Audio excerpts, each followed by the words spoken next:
బంగ్లాదేశ్ లో జరుగుతున్న అరాచకాలను బంగ్లాదేశ్ లో జరుగుతున్న అరాచకాలు హిందువులపై బంగ్లాదేశ్ లో జరుగుతున్న అరాచకాలు హిందువుల ఐక్యత, ప్రపంచ హిందువుల ఐక్యత. విజ్ఞప్తి: హిందువుల మీద జరుగుతున్న అకృత్యాలు, బంగ్లాదేశ్లో మన హిందువులపై జరుగుతున్న అరాచకాలకు మనసు అందరికీ ఎంతో బాధ కలుగుతున్నదని తెలుసు. కానీ దానికి మనము అక్కడికి బంగ్లాదేశ్కి పోయి ఏం చేయలేము.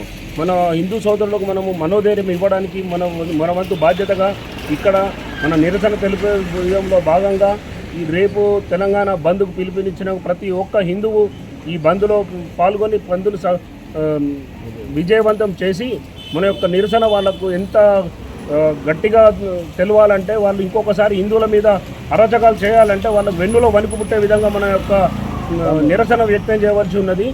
ఇది మనం ఎంతో ఓపికగా మానసును బాధ కలిగిన నిరసన ఒక శాంతియుతంగా చేస్తున్నాము. ఈ శాంతియుతంగానే వాళ్ళు అర్థం చేసుకొని దానికి వాళ్ళు సమాధానంగా వాళ్ళు అక్కడ మన హిందువుల మీద అరాచకాలు బంద్ పెడతారని, చేయకుండా ఉంటారని నేను కోరుకుంటున్నా. అందరూ అదే విధంగా అందరికీ తెలిసే విధంగా చేయగలరని విజ్ఞప్తి.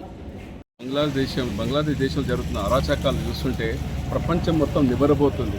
మైనారిటీలకు రక్షణ లేకుండా అక్కడ జరుగుతున్న హిందువుల మహిళలపై, పెద్దవాళ్ళపై, అందరిపై, విద్యార్థులపై కూడా ఒక విద్యార్థుల ముసుగులు జరుగుతున్న దాడులను చూస్తుంటే హిందూ సమాజం తల వంచుకునే స్థితిలో ఉంది. ఎందుకంటే 140 కోట్ల జనాభా ఉన్న భారతదేశంలో ఈరోజు మైనారిటీలకు ఎంత సుఖ సంతోషంగా ఉన్నారు.